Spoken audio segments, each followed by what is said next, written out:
Friends আহি গ'লোঁ খৰিচা বনোৱাৰ প্ৰচেছ লৈ। এয়া চাওকচোন একদম মিহি মিহিকৈ কাটি লগে লগে বৈয়ামত ভৰাই গৈছোঁ যেন বতাহ নালাগে। এই প্ৰচেছটো মোক মোৰ মায়ে শিকাইছিল। আৰু মাছৰ কাৰণে থৈছোঁ এইখিনি।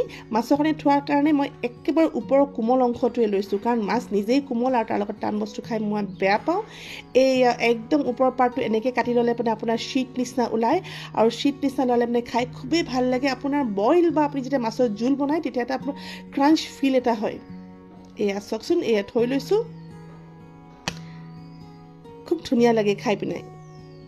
এবাৰৰ কাৰণে এডোখৰ ল'লেই হৈ যায়।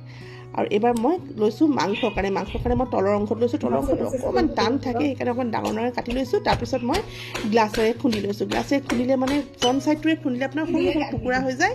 সৰু সৰু টুকুৰা হ'লে আপুনি মাংস দিলে মাংসটো খাই খুবেই ভাল লাগে। সকলো মাংসৰ লগতে দিব পাৰিব আপুনি, পৰ্কৰ লগত হওক, চিকেন লগত হওক, আপুনি চবৰ লগতে দিব পাৰিব। এয়া চাওকচোন, এয়া লৈ পিনে মই লগে লগে আকৌ মই বৈয়ামত ভৰালোঁ। এয়া আকৌ গ্লাছৰ এটাহে বৈয়াম আছিল, মাংসৰ কাৰণে থোৱাখিনি মই গ্লাছৰ বৈয়ামত ভৰালোঁ। থোৱাৰ পাছত মই লগে লগে তাত পানী দি দিম। অকণমান স্পেচ থ'ম, কাৰণ ফাৰ্মেণ্ট হোৱাৰ পাছত ওপৰলৈ উঠি আহে আৰু অকণমান স্পেচ দৰকাৰ হয়, সেইকাৰণে অকণমান স্পেচ থৈছোঁ। আৰু পানীত যিমান থৈছোঁ মই খৰিচা তাতকৈ ওপৰলৈকে পানী দিছোঁ, যেন পানীত সোমাই থাকে আৰু ক'লা নপৰে। এয়া মাছৰ কাৰণে থোৱাখিনিৰ কাৰণেতো মই পানী দি দিছোঁ। এই পানী দি হৈ গ'ল, লগে লগে মানে বন্ধ কৰিম মানে মই 10 মিনিটমানৰ কাৰণে ৰুম টেম্পাৰেচাৰত মানে এটা ছাইডত থৈ দিম, একদম লৰচৰ নকৰাকৈ।